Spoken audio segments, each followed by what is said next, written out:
Zondervan's Pictorial Bible Dictionary. Ham, the youngest son of Noah, born probably about 96 years before the flood, and one of the 8 persons to live through the flood. He became the progenitor of the dark races, not the Negroes, but the Egyptians, Ethiopians, Libyans, and Canaanites.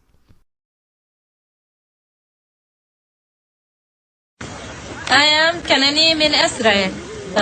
أنا كنعاني. أنا من إسرائيل كنعاني. חברי, מה העם שלך? אני מהעם כנענים. גרים פה. יש אנשים 500. 500. העם פה, כנענים? Yes, yeah. A little Canaanite boy, and he is with the donkey, and he's taking care of his sheep. A responsible young man. They're goats, and one of them's got great big horns. I hope he doesn't hit me. This is what we're called. Move in some, Dad. Move in some. I don't have my wide angle. I can't get Okay. How of me? Now, how am I now? Classifying Egyptian immigrants as white while some of them are not. I'm a black man, as you see. My complexion is as dark as most black Americans, and my features are African.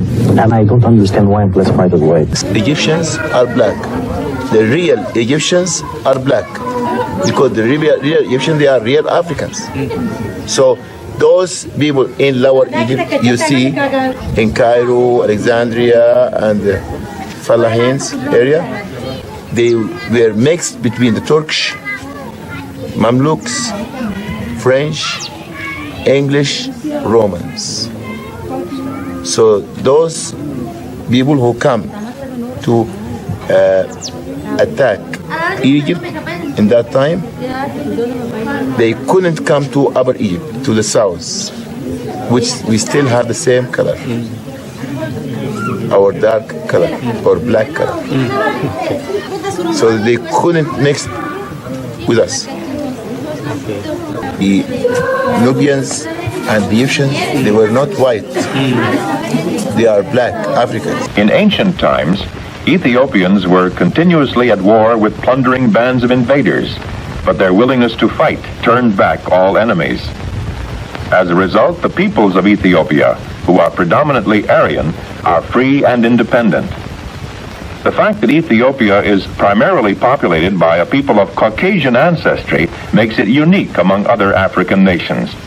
There are over 100 different tribes and races within the country. Although dark in complexion, most of the people are Caucasian and are descended from the ancient Hamites and Semites. Enough. Somalis, we are Africans. We're black. Period. Okay? So, the Ethiopians, they look like us. So does that mean the Ethiopians are also Arabs? Because if you know anything about, history, Ethiopia is the longest running kingdoms in Africa, in history, of the world.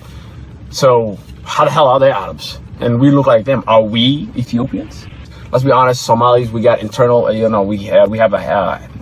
we're self-hating blacks to certain degrees. We are. So, and I don't know if you can call it race, but Somalis, we are the most, we discriminate. We're racist, especially someone who looks like me. If you look at it, if you have a soft hair a little bit and, your nose is like straight, people that look like me who are Somalis are racists. Not all of us though. Not all of us. They are. To like people who are, Somali Bantus, people who are minority in Somalia. So, I mean, it's sick, it's disgusting. It's one of the things I hope to God we, eliminate, including tribalism, what we did to minorities in Somalia. And when I say minorities, I mean people who are lower tribes. The Book of Zephaniah, Chapter 3, Verse 10.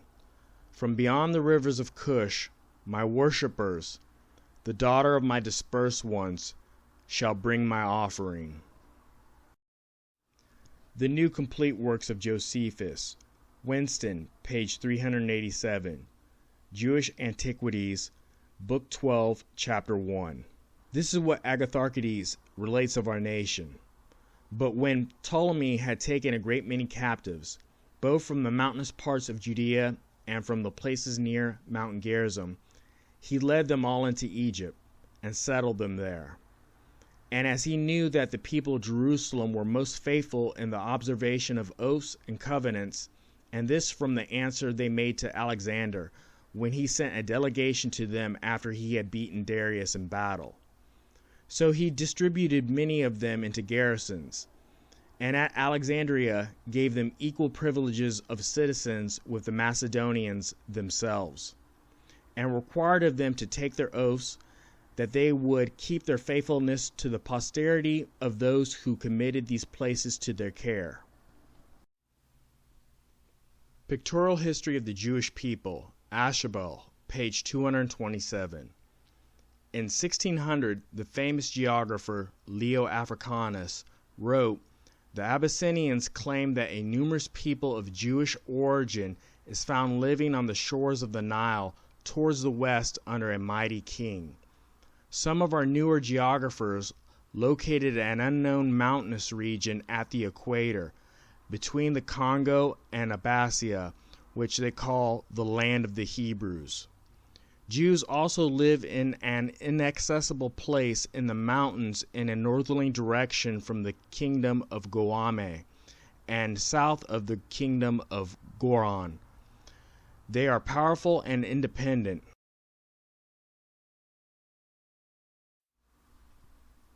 Considering that Hebrew is an Afro-Asiatic language, and that its origin, spread, and distribution is linked to the Y chromosome E haplogroup, it should not come as a surprise that the ancient Hebrews, those called Yasharal or Israelites, and their modern descendants look like black Africans. The most creditable and ancient sources describe them as looking similar to Hamitic Africans, primarily Canaanites, Egyptians, and Ethiopians. Strabo lived approximately from 64 BC to AD 25. An Asiatic Greek of Amasia and Pontus, studied at Nyssa and after 44 BC at Rome. He became a keen traveler who saw a large part of Italy, various Near Eastern regions, including the Black Sea, various parts of Asia Minor, Egypt as far as Ethiopia, and parts of Greece. He was a long time in Alexandria, where he no doubt studied mathematics, astronomy, and history. Strabo, Geography, Book 16, Chapter 2, Paragraph 34. This region lies towards the north, and it is inhabited in general as in particular by mixed stocks of people from Egyptian and Arabian and Phoenician tribes, for such are those who occupy Galilee and Hyricus and Philadelphia and Samaria, which last Herod surnamed Sebaste. But though the inhabitants are mixed up thus, the most prevalent of the accredited reports in regard to the temple at Jerusalem represents the ancestors of the present Judeans, as they are called, as Egyptians. Cornelius Tacitus, who lived approximately from AD 58 to the year 116, is the greatest surviving Roman historian.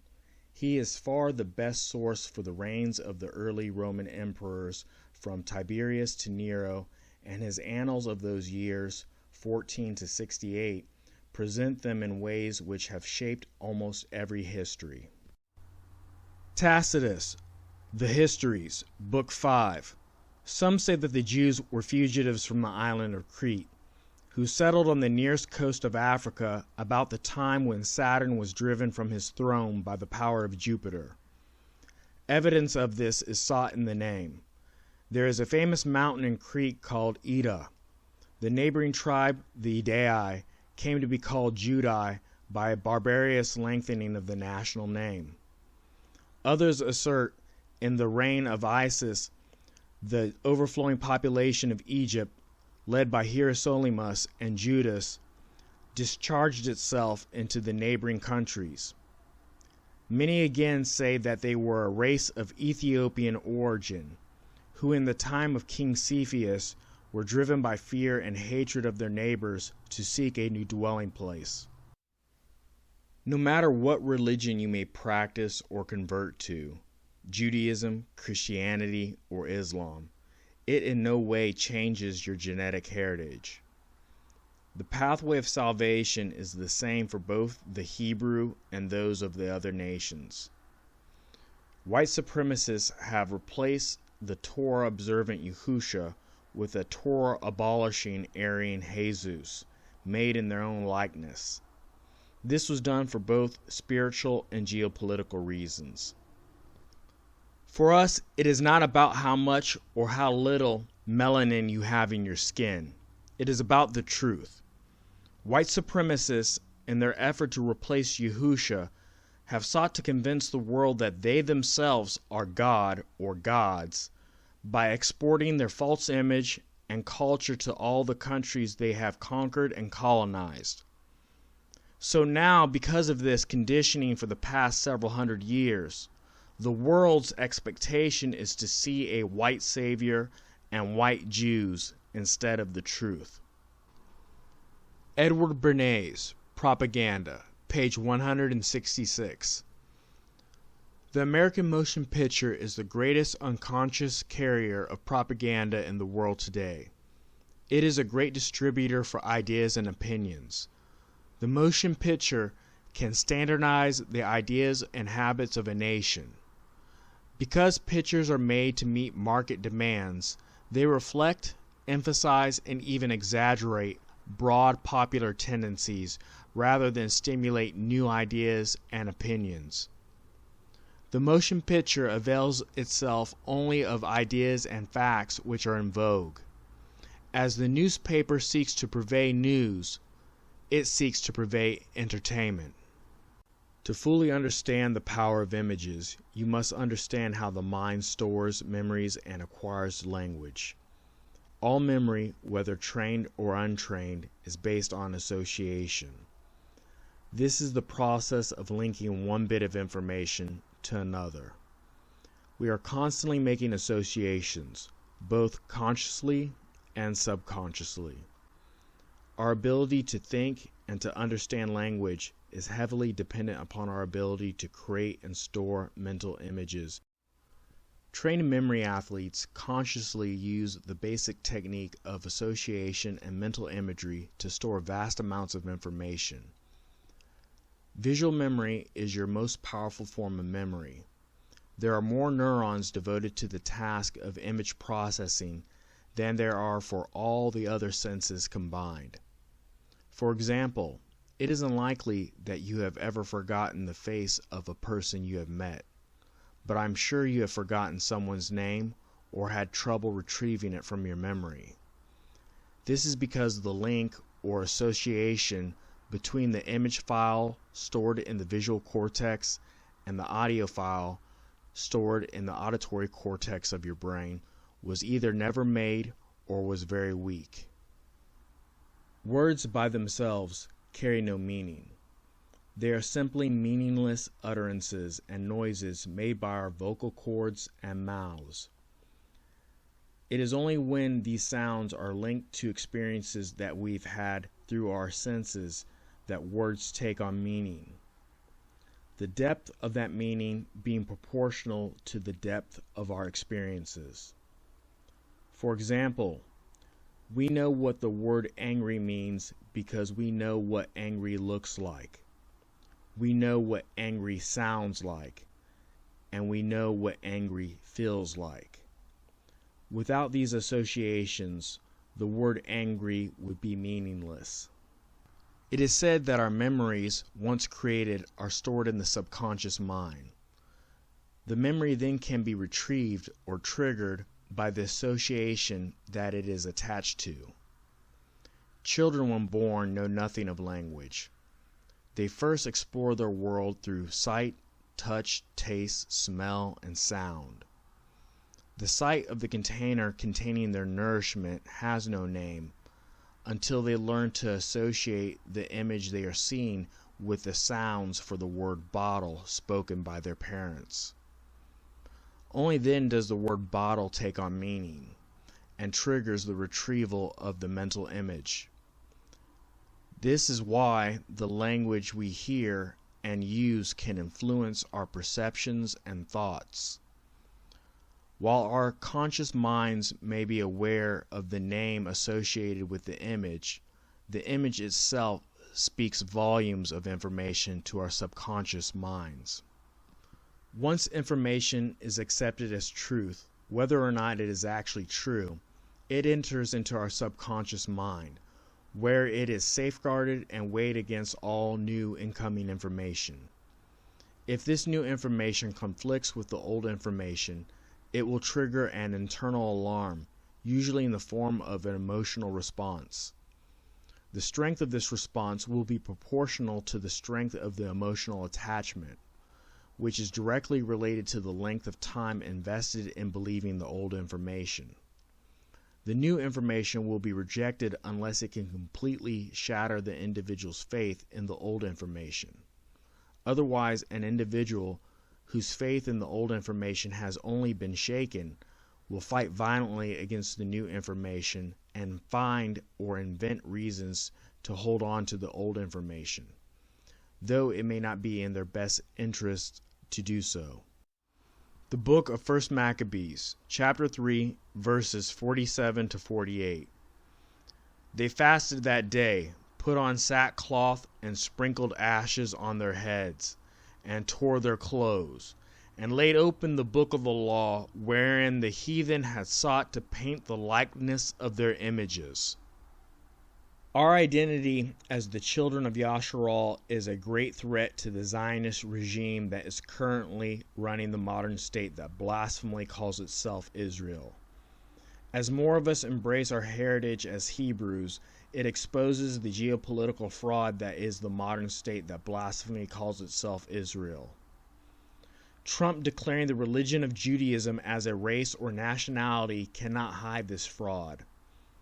That is why it has become necessary to openly mock us by calling us Black Hebrew Israelites or Black Israel, and also labeling us as potential terrorist threats. The Southern Poverty Law Center has a list of 264 groups that they say are Black nationalist hate groups. Of the 264 groups, 143, a little more than half, are labeled and identified as Black Hebrew Israelite. The real purpose behind the emerging anti-BDS laws is to criminalize and silence us as a people. Soon the world will be faced with a choice. They will either choose to believe us or they will choose to believe them. Those who reject the truth will fall for the delusion. I serve as the executive director of the Georgia chapter of the Council on American Islamic Relations. CARE is part of our nation's largest Muslim civil rights organization. I'm here today with several civil rights attorneys and activists from Atlanta and around the country. We are here today with Mara Berhaden-Hilliard, the co-founder and director of the Partnership for Civil Justice Fund, Gadir Abbas, the senior litigation attorney with the National Office of the Council on American Islamic Relations, our new legal director here at CARE Georgia, Morcha Zakwaja, and perhaps most importantly, filmmaker, activist, and journalist Abby Martin. And thank you so much for making the trip to Atlanta.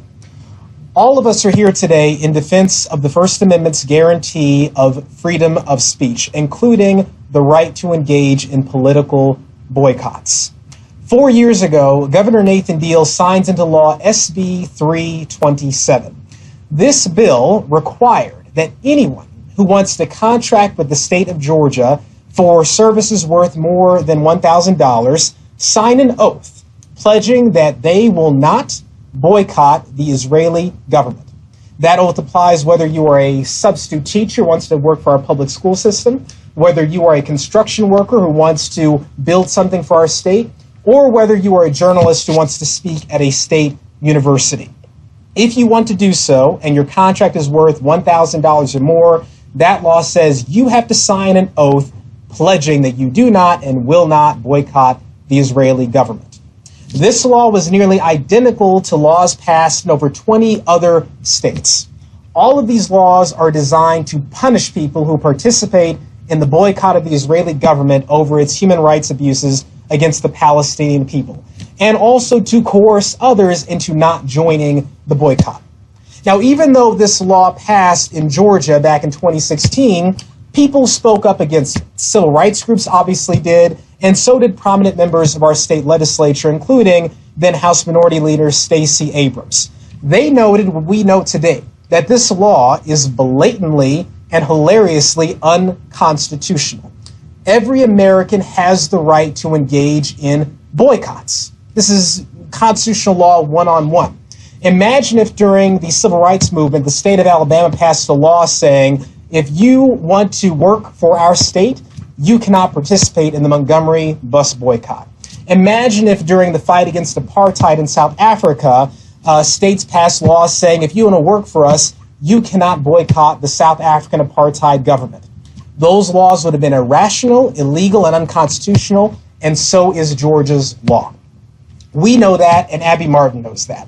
Today, she's going to tell you her story of what happened when she was invited to speak at an academic conference at Georgia Southern University, the oath they wanted her to sign, why she could not sign that oath, and what happened to her when she refused to do so.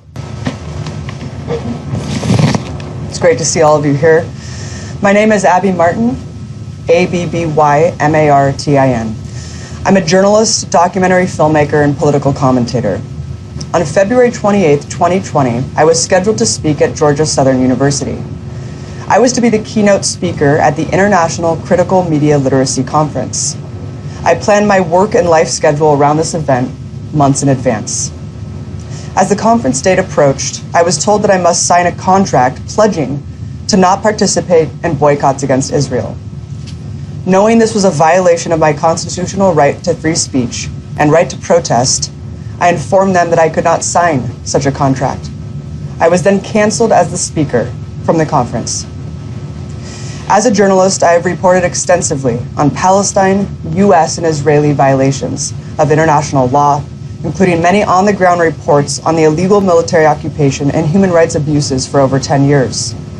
I recently directed a documentary called Gaza Fights for Freedom. It advocates for the boycott, divestment, sanctions movement. Through its political, military, and economic support, the U.S. is supporting egregious human rights violations of several UN resolutions, the Geneva Conventions, and more. All of this is not up for debate. The BDS movement exists to mount pressure against Israel to stop these atrocities, similar to the grassroots movement that brought the end of apartheid in South Africa. But advocating for Palestine or criticizing Israel was not the topic of my speech at Georgia Southern. I was scheduled to give a talk as a journalist about media and media literacy. For this, I was being asked to contractually pledge loyalty to a foreign country. How could I comply with this request? Was I supposed to delete and destroy all the copies of my film that I had just released because it advocates BDS? Was I supposed to remove all video reports on my company's websites of all the interviews I have done about my reports on countless news outlets because they advocate BDS? Of course, I should not be expected to do these things, simply to work in the state of Georgia. I want to explain the two reasons I felt compelled to pursue a legal case over this incident. First, my work as a journalist involves speaking about the stories I've covered at universities and public venues. It has been my career for over a decade, and this event at Georgia Southern was just one of many such events I do every year. My right to speak at a conference on media at a public university was conditioned on my pledge to never participate in my constitutional right to engage in peaceful political action. It is not just this particular conference, but my right to speak at any public university or similar event in the entire state has been taken away, because I will not forfeit my constitutional rights by signing this pledge. My right to speak about any topic cannot be conditioned on throwing away my constitutional rights, and I shall not be made to submit to never be able to speak at a publicly funded institution in the state of Georgia. That's an absurd expectation. And I know there are countless more people just like me who either lose their right to free speech in the state or submit to forfeiting their constitutional rights. These rights are invaluable, and as an American citizen, and American people should not be willing to give them up. I know that I am not. Second, separate from my professional life, in my personal life, I am politically active against issues of racism and injustice. This is of great moral importance to me. To be made to choose between my career that I have built my entire adult life around and my political convictions, which are of invaluable importance to me, and a right supposed to be protected by the U.S. Constitution, is an outrage and is unacceptable to me as an American citizen. I want to reiterate, situations of oppression, racism, injustice, and violations of international law that are funded by my tax dollars is something I care very deeply about. They are ideals that I've centered my entire life around. Like anyone who has deeply held moral or spiritual beliefs, I should not be expected to throw them away in order to simply work in the state of Georgia. Apart from my right to free speech, it was my right to peaceful protest, my right to boycott, and not just mine, but the constitutional rights of every independent contractor of all types who want to work in this state cannot be held with such disregard by the Georgia legal system. My aim here is to overturn these laws that violated my rights, the rights of likely thousands of contractors, and that violate the U.S. Constitution every single day. Thank you very much. The Book of Jeremiah, chapter 16, verses 14 to 21. Therefore, see, the days are coming, declares Yahuwah, when it is no longer said, Yahuwah lives who brought up the children of Yasharal from the land of Mitzrayim. But Yahuwah lives who brought up the children of Yasharal from the land of the north and from all the lands where he had driven them. For I shall bring them back into their own land I gave to their fathers. See, I am sending for many fishermen, declares Yahuwah, and they shall fish them. And after that I shall send for many hunters, and they shall hunt them from every mountain and every hill, and out of the holes of the rocks. For my eyes are on all their ways. They have not been hidden from my face, nor has their crookedness been hidden from my eyes. And first I shall repay double for their crookedness and their sin, because they have defiled my land with the dead bodies of their disgusting matters, and have filled my inheritance with their abominations. O Yahuwah, my strength and my stronghold and my refuge. In the day of distress the nations shall come to you from the ends of the earth and say, Our fathers have inherited only falsehood, futility, and there is no value in them. Would a man make mighty ones for himself, which are not mighty ones? Therefore, see, I am causing them to know, this time I cause them to know my hand and my might, and they shall know that my name is Yahuwah.